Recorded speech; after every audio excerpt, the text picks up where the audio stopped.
What's up, everyone? Welcome to episode 2 of our Disneyland Disney Parks Infinity mashup show. As always, I'm Will. Joining me again is Mr. Steve C. What's up, buddy?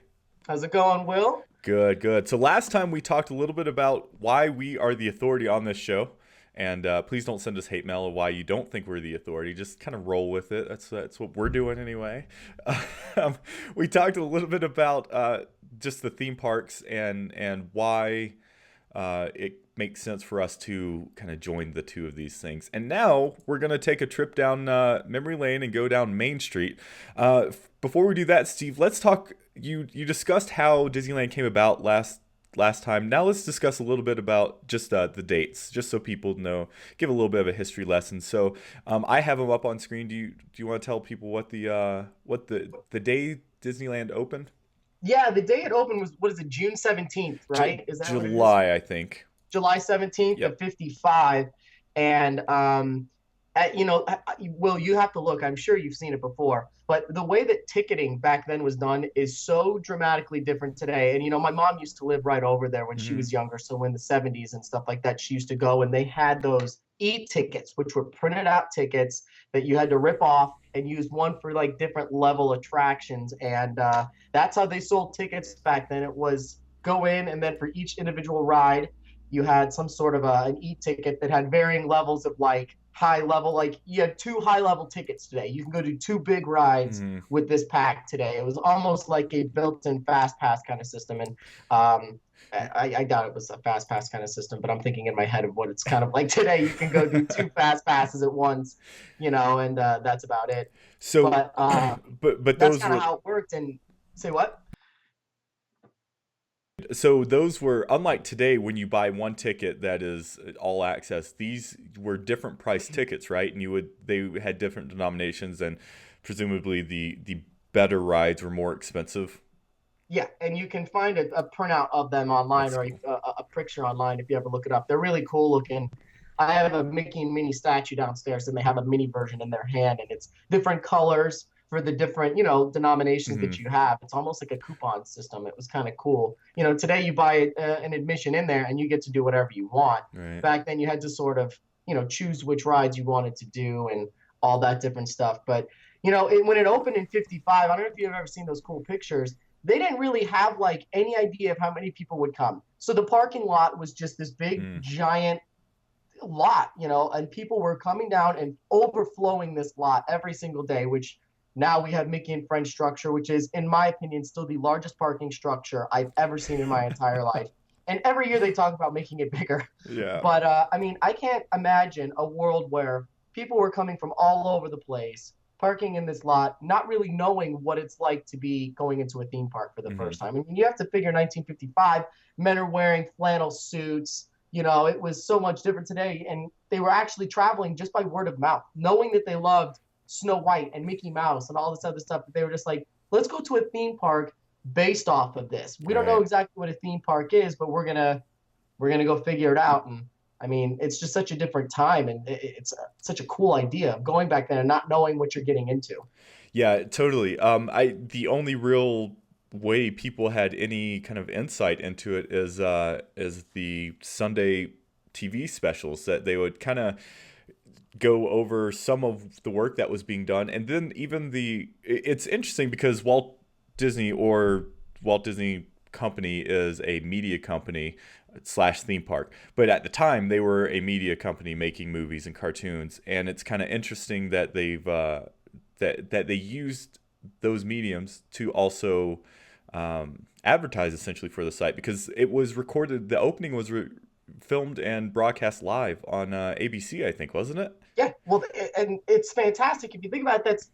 They have their own built-in marketing engine. Hmm. And when people are watching what you do all the time, getting the idea and the word of mouth out there that the park exists and kind of what it is, and then showing it live. The only other time I've seen anything that big and as a live sort of broadcast is when LeBron James announced he was going to the Heat. And it seems like apples and oranges, but Right. can you imagine opening something up and saying, we're going to show the opening of a theme park? You guys don't know what a theme park is, but trust me, Right. you're going to want to go. We're going to show this. it's amazing that they actually had a built-in audience, and of Right. course people are going to watch it, and that's the greatest thing ever because now people are going to want to go. And just knowing that when they built it, Walt worked in Burbank at Disney Studios every single day, and he wore a suit and dress shoes, and he would be in his room, he'd be smoking his cigarettes and telling people what to do, and then every single day, and I know this because I read this giant book on him, this is fascinating, every single day when his shift was done, he would leave at like 2 or 3 in the afternoon when he was sure that things were working his way. He would drive down to Anaheim. He would change his, what did they say? He would take off his dress shoes. He would put on cowboy boots. His partner, whose name escapes me right now, of course, that I'm on the show, what's it called, would pull up in a Jeep with no doors, and they would get in, and he would drive every inch of the park. Every time he would come down, just to make sure that things were as perfect as That's he awesome. wanted to. I mean, that's a dedication there that I can't imagine. He was, I mean, you don't see that level of focus in many things. There's a lot of delegation today, and when you build things, and with Walt, it wasn't. He had to be firsthand, see what was going on, and to know what it was going on as, you know. So I thought that was fascinating. I mean, it's cool, right? It's his baby. It was his baby, and literally, it would not exist without him. But that's not something you would see today. It would be No, like, I have this idea, now I'm going to hand off the management and, the design and all that stuff to another group.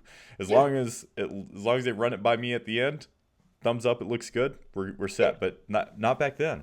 Yeah, FaceTime me from middle production. Let's see how it's looking there. I mean, no, that Yeah. wasn't how he did it. He didn't take anyone's word. He had to see it firsthand what he was doing. And that's why I believe we have it so flawlessly today, is because no stone was unturned Mhm. from the door handles to the hinges of the doors on Main Street. He had to go and approve. Wow, that's And awesome. he went through a couple of times and was like, no, these are too bright. I don't like it when the door opens up. You can see too much of these door handles. I want different handles and hinges. I That's mean, that's the level crazy. of detail that he did. So you had a vision, man, and he went through with it. And, you know, we get to reap the benefits of it Right. today. Yeah, I mean, it was history making, and the parks are just as big today as they were when it first opened, and I mean, that's quite the legacy right there. Yep, absolutely. All right, well, how about we take a little trip down Main Street? What do you say, and talk about some aspects that we'd love to see in Infinity? I love it. You know, personally, we do a lot of toy box building, and our favorite thing about 1.0 was, you know, obviously the castle and getting the Haunted Mansion set piece because we are park junkies Hmm. and we know what it looks like, and we want to see that in the game because how many different people have built Disney play sets since then, Disneyland Right. and Disney World ones? It's countless now because everybody wants that submersive feeling once again of being in the most magical place on earth. Hmm. And there's a reason for it. When you walk into Disneyland, you walk into that giant mezzanine, which is now filled with bricks that have been initialed because when people did donations a while ago to contribute to the expansion and, you know, remodeling and all that stuff, they have bricks. You get into this big giant thing, and when you turn left or right and you look at those gates and the Mm. train station and the most iconic sign ever, you just from right there you know where you're at, and it's something that you get. I get the chills every time I'm there, and just adrenaline gets a little Yeah. more pumped because you know you're about to go, and it's spectacular. Yeah, it's totally true, man. I mean, that's kind of like the first part that really transports you, and it kind of sets the tone for the rest of the experience. Yep, It's modern and unchanged. retro and classic, I think, Yep, is the right word. absolutely. It set the tone. I mean, there is no such thing as retro unless you're looking at that because California Adventure, I'm a big fan of it, but when it opened, had these big giant letters that said California. Mm. They were 15 feet tall and they just stretched the whole opening. That is all gone. That's completely different now, and I think for the better. But Disneyland has never changed a bit of it. They Yeah. changed the decorations depending on the season, but those gates, those turnstiles, that grassy hill with Mickey's head and the flowers leading up to the train station, that's all the same. Yeah. That's exactly the same. And people would lose their minds if they changed any of that today, which is why they don't. Right. Yeah. And again, though, I mean, it's just as much part of the experience as anything else you're going to see because it sets the tone. Yep. So basically, there's a couple easy things we would like to see in the game, right? So I guess the closest we have right now, since you brought it up, the ride itself, known as the parking lot, we do have the parking lot trams. So that could Yep. get us to the front gates. But then let's have those iconic front gates with, it can be a set piece that you just set down, and it has the turnstiles already included there, and that could be kind of your intro to whatever theme park you're building.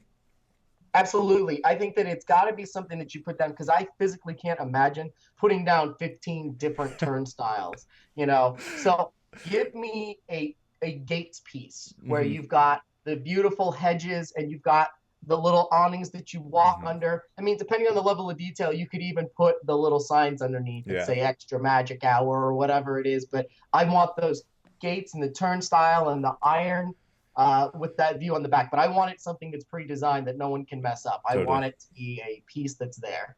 Just like it's never changing, that needs to be kind of a set thing Yep, that's doesn't change. And I mean, if you absolutely. want to be really creative, you could even add your security guards that shuffle through your bags.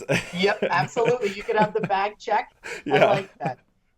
Oh, I too want a funny. bag check townsperson that just sits there and mills around the thing and says, "Can I look through your purse?" Who Or who is an older townsperson, but is the yeah, nicest town person you will ever meet in your entire life, and absolutely. you just scratch your head. How are you so nice? This is all you do all day. Yep. You're going through people's bags constantly, but Yeah. they're always nice and they're always my favorite people at the Yeah. park.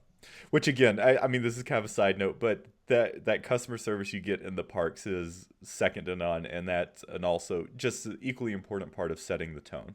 Absolutely. I do another podcast specifically about Disney parks, Mm. and one of the whole shows we did was about that because there's no place, and I promise you, no other location, Universal, a local movie theater, a Starbucks, anywhere where everybody is so flawlessly, perfectly nice all the time and caring of their customers. Yep, So, I mean, the that's awesome. closest I can think of is Chick-fil-A because they have you say, what do they It say? is my pleasure, It or is my something like pleasure. It is that. my pleasure. That's about as close as it gets. But you get that whole thing where every cast member is spectacular, and I think they're great. So One of my best I friends. want that. I want that gate piece. I There you want that go. hill leading up to the train station, and I want an old townsperson that's very polite to you. And what else do you want? Do you want you we were discussing pre-show about I don't even know what you call it, but the Mickey face with the flowers. Yeah, I mean, I just know that it's like the grassy knoll, the hill leading Mm. up to the train station, Walt's train station. And you had to remind me of the name earlier. I would love a functional. You did a whole show about a track system Hmm. before. And I think that the idea of putting in a train, I mean, we have trains that you can use in the game right now. You can drive it around. But I want you mentioned it before perfectly, a system that you could put it on there and then your character could jump on and Hmm. literally ride it around. We have a rail system that you could go do, and I might be content with a rail system that you could go around the whole park, being that that's the closest thing we have today. Right. But I want the Lily Bell, man. I want this train station. I want the stairs behind the hill leading up to the Lily Bell, and I want to be able to jump on Walt's train and take it around wherever. I think the idea of putting a train piece in would be great. But think about this too. Even if it was just not just the Lily Bell, if you had the train piece in there, you could add a monorail there. I mean, Yes. that doesn't fit with the park, as far as the aesthetic thing, but it is a park piece. And putting a monorail on there, there's a couple of different Disney train pieces that you can make work out and look really well. So it wouldn't be singular to just the Lily Bell. You could put a Right. lot of different things on there. And I just think the idea of a train system would be great. No, absolutely. I think monorail would be key to any of our theme park discussions. I really want this train station because one thing I love about the train, Steve, and I'm curious if you kind of look at it the same way, but it's a non-traditional train, right? You go on these cars, and a lot of times they're, um, I don't know, never mind. But it creates this different experience of the park itself. It allows you to, instead of be a participant, an observer, and it takes you around the park, and you get to see aspects of the park. And if you make a Disneyland Infinity Park, I want the ability to control at times what people see. So if I just want to show off a creation that is a passive experience, make them go on the train, and it gives them a tour of the park, just like the real train at the park kind of does. I love that in the game. Absolutely. You know, when you take the monorail, here's a really great example. The monorail is elevated up pretty high in the park. You know, it's probably at what, 40 feet in the Mm-hmm. air, maybe 50. And when you're going around, especially when you're coming in the last stretch, like if you're coming from downtown Disney into the park and you're coming around, you go around Tomorrowland, you make a circle through Autopia and then around the backside of the Nemo Reef, the submarines, then you park there. You had an elevated, oh, and you go right around the Matterhorn. Mm-hmm. I mean, the views that you get, it's exactly what you just said. It's a show off thing. If you Mm-hmm. want to show off what you built, putting a train system in where your character could jump and sit on a train and then it just goes by itself, similar to a rail system where you don't have to control it, jump on one, you could look around and ride it around and watch everything that, you know, or see everything that's been built. I think that's an awesome idea. It adds that level of realism that you get when you're in the parks. Yep. Yeah, and you can. So if you are building this track system, then you also want the ability to control it. So from a technical standpoint, you can automate it where it just takes the participant, on a track. But then when you come up to a specific area that you really want them to pay attention to, give us the ability to slow the train down a little bit. So I like that. it has like a consistent speed. It gets to the Matterhorn. You want to really show off that area and what you built there. Then allow us to slow it down for a period of time. And that could be easy. That could be like like our volume cubes that you have now, which are triggers. But Right. you just expand it to this part of the track and click speed of, I don't know, 50% or something, and then when it leaves that section, then it speeds up. Absolutely. And I mean, think about doing that with what we saw in the Lone Ranger playset. That's an Mm-hmm. automated train set that you can start and stop. All you have to do is go to the next station, press the stop button, and when the train gets by there, it stops. And then Yeah. when you get on, it can go. And if you put something down, like when we build a lot of racetracks, you put down that little yellow pad that speeds it up, Mm-hmm. so boost. What if you just had a train version of that was red? So when you put it on the set, it would slow down. Yeah. Or you could also have the opposite one where it speeds you up for some reason if you wanted to. To me, it's a pretty simple mechanic that you could do if you're taking the racing set or the track system and putting it on to sort of the Lone Ranger playset with the way that those things worked. Elevate that up or give you the ability to alter it. I think that's an awesome idea Yeah. because that train station is integral to the way that Disneyland feels. And that was the first thing that he wanted was a train to go around to show people you could be in one place at once, but you can be ahead in time. You could be at present day. You could be in New Orleans, and then you could also be in the Wild Wild West, and you Yeah. can see it all from one train. And if it was that important to Walt, then I think it's a requirement for our Infinity Park. Agreed. So plus the train station itself it's just so iconic. It's the first thing you see when you walk up to the gates, and it would just be a cool set piece. It absolutely is. It's spectacular. And that could even be like the requirement for a track system. So whenever you place down a train station, because there's multiple ones, but it could all be the same look and feel. That could be a starting and stopping point. So you could have multiple train stations along the track itself, but that is how you could, like you said, press those buttons to say when I get to the next train station, that's what stops it. So you have to have at least one because it would loop, but you could also put more on the track. I mean, we've done shows before where we talk about what we want to see, and sometimes what we ask for is so complex and so it would take a completely new part of engineering the game. I don't really think that this is that outrageous. Getting the size to fit the different size characters is something that you would want to think is complicated, but it's not. No. You get on a surfboard, like we have today, and Ralph fits on it, the Hulk fits on it, and then Vanellope also fits on it. It all works. So honestly, I think that this is one of the easier requests that we've made. Yeah, and it doesn't have to be to scale. Like the parking lot tram, they just sit on top of it. I mean, they could sit on top of these train cars. Yeah, it doesn't have to be sitting inside a car on the bench. It could just be sitting on top of it. Just like, again, in Lone Ranger. You jump on top of the cart. Yep, totally. I like want that bad. All right, let's move further into the gates. What's the next thing that you kind of notice? It's more vehicles, right? Isn't that? It is. You've got carriages, horse buggies. You've got the double-decker bus that drives around. Is that the omnibus? Say what? Is that the omnibus? Yeah, I believe is that the name that it's called? I think so. Yeah. I don't Yeah, get the name, but I don't either. It sounds like something from the future, but it's really not. But yeah, you've got that and a series of different carriages. mhm. Um, And these could be what? I mean, these don't have to be anything special. Even the carriages, the horse-drawn carriages, which are on a track themselves, it doesn't have to be like that, right? These could just be individual vehicles that yeah, are in the game that could be like Power Disc or theme park unlocks, right? yep, absolutely. Sort of like the Autopia car. Yep. You could drop it down. You could drop down that bus. The bus is a bigger one. To me, that seems more like the a power disc one. Yeah. Kind of like what's the Muppet one that we have that I hate so much because Yeah. it's big, That's exactly what I and was loud and thinking. it plays an annoying song. But to me, the bus seems like that. But putting, how the cast members drive around in those old fashioned, like they almost look like Model Ts, those little buggy cars. Hmm. That would just be something that you could drop down. Yep. And I think that would be a better idea to have an unlock for something like that.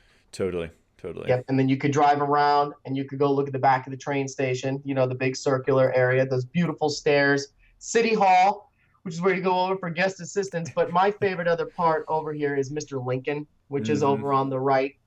And I think that's also iconic, being that when that was built, it had the most animatronics and moving pieces out of any ride ever. And putting Mr. Lincoln together to move like he did was a feat that they literally said, we can do half. It's Hmm. going to cost us all this money and we can do half of what you want. And Walt said, cool, that's not going to work. We needed to do every little bit of what I want, Yeah. and I will double what you need, but you need to do it in this amount of time. And they did it. And Mr. Lincoln is still one of my favorite parts. It's completely original. And when you think about that time period and something that specific is a great little thing. And it's right next to the movie theater that you mentioned earlier. Yeah, yeah. I think so. Lincoln has such historical significance to the what the parks became. Started with the World Fair, along with a few other attractions, but it was kind of the first foray into this animatronics, which was then at that point used in so many different other aspects of the park. I think Yeah. it's like you said, it's a requirement, even if you don't like it, but just to our respect for the park itself. Yep. Um, And but they've never skimped on the animatronics either. I won't name names, but there's another major theme park that we go to from time to time, and they have giant dinosaurs. And these dinosaurs are from a very famous movie, and one of my favorites. And you would think that they'd be this animated, and they are simply a gear piece that goes up and down, and then occasionally a mouth will rah rah, But it's so sad to see that. And then when you go back to Disney, it is literally a breath of fresh yeah, air when you go and you see they have intricate moving fingers and elbows, and they don't look so like robotic. Everything in there is so flawlessly done. It's something that they've mastered for, hmm, like we said, 60 years. You can't find better animatronics than there. yep, totally. Yeah, so but then you also just mentioned the Main Street Cinema, which is just a cool building, right? Yep. It's this there see the I love Main Street. We both like how it just looks and that feeling it evokes, but let's be honest, much of Main Street is going to be shops and restaurants, Yes. which is cool and fine. We're nothing against that, but it kind of makes these other non-shop restaurant buildings even cooler because it's fewer and far Absolutely. between. Because it's not selling T-shirts. Right, and Main Street Cinema is one of those buildings, right? And it's Yep. just kind of an old-fashioned cinema with old Steamboat Willie cartoons and old Disney cartoons.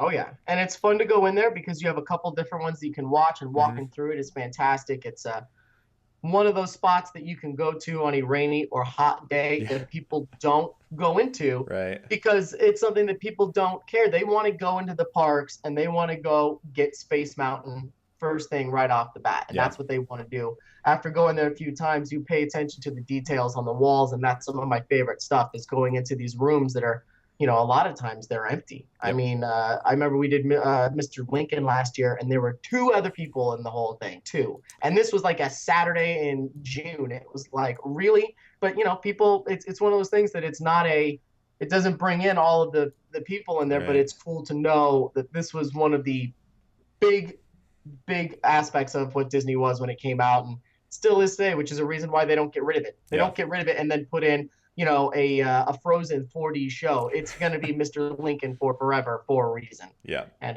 it's And pretty that's what awesome. it should. Yep, absolutely. And then you got Walt's apartment, right? Yes. Yeah, let's talk about Walt's apartment. So, Walt's apartment is located on the upper right side when you're walking into the park. I've always heard rumors that people can get special tours to go up there. I have never met anybody that has. I've met friends that go to Club 33 before, and they've mhm. showed, me pictures and stuff like that of what's going on. But I've never met anybody that's gone up there. Is that a thing? Yeah, it is a thing. And the reason I know is I proposed to my wife at Disneyland, and one of the ideas I looked at was proposing on this tour. So I can't remember how you schedule it, but yeah, you can schedule it just like any of the other tours, and they'll give you a tour of Walt's apartment. It's really small, but Yeah, do you actually on those tours you actually go in? Because I thought that it was sort of a rumor that you got to go in. Like it wasn't every single tour got to go in there. it's my understanding that you can, but it's not like you can just go in there and sit on the couch. It's kind of like roped off. But I don't know. Comments, listeners, if you guys have been to the apartment or know specifically more about how to get into the apartment, let us know because we'd be curious. And that is going to be an assignment that I give to Steve. If it is possible, he's gonna go. I'm gonna make him go to the apartments. I To the like that idea. apartment. Well, I've always wanted to go, but I just thought that it was one of those things where it was a rumor, like, ooh, one tour a day. If you get this one tour guide, Hmm. that you'll get to go into his apartment. I actually have never met anyone that's gone in there before. So, So it looks like it looks like you can do it through Walk in Walt's Disneyland Footsteps guided tour. all right. So let's I just think. erase this whole section because now it makes me seem uncredible. But to be No. honest, I have never entertained the idea of doing a tour there before because we have our own routine. Yeah. So, Well, it's hard to do, right? When you kind of consider yourself an expert as well. yeah. Um, did you know this is just kind of aside to that? Did you know you can also ride in the actual caboose of the Lily Bell? Yeah, that I know. And my friends that come down from Oregon, it's the first thing they do. And apparently, how it works is you have to be one of the very first people there. And it's like you have to be right open the gates. You go right up to those Mm, stairs and you go yeah, right up and you talk to them and ask them because it's if you can be very in the actual caboose, right? That is more exclusive. That's like a one time a day thing. And then they stop doing it like at noon or 2 or something like that. yeah. Dude, So, I may be totally wrong about the apartment thing, so we're not erasing that. Let us know if you have experience with that, because I can't seem to find concrete info, just like you were saying. Um, I just have never met anybody. I've met yeah, people that have gone to Club 33. I know that George Clooney doesn't have a membership to Club 33, but I've known people that have gotten in there before. I just have never met anybody that's gone in there into yeah. his. So So basically, the moral of the story is give us the firehouse, and yeah, it could just even be just a set piece. It doesn't have to be interactive as long as it has some sort of like homage to yeah, his apartment up there. yeah. A lot of this stuff I'm not going to be too nitpicky on with what I say. I want a lot of it. I want it to kind of just look like the original Hmm. Haunted Mansion piece that we got. Just the outside is going to be cool because to me, walking down that main street that looks just like the main street that we see, that's going to be enough for me. If Right. you put down a playset or not a playset, a piece that has these on there and we can build it ourselves and it'll look just like it, that's going to do it for me. And Yep. then after that, you can do whatever you want. But that I like that idea. Perfect. Just give us the exteriors, man. I just want to see that. So we want to be able to build our parks because a lot of this stuff is not interactive anyway, but we Yep, just want to mess up pieces. yep, agreed. Sweet buddy. Well, I think that's actually going to wrap up episode number 2. Episode 3, we are going to focus on the rest of Main Street and then discuss a little bit about what we're going to be doing from that point forward. Again, if you're liking what we're doing, make sure you subscribe to us on YouTube and post in the comments. Let us know what you think of this show and things that you would like to add or comment on. So with that, I guess let's say goodbye and we will see everyone soon.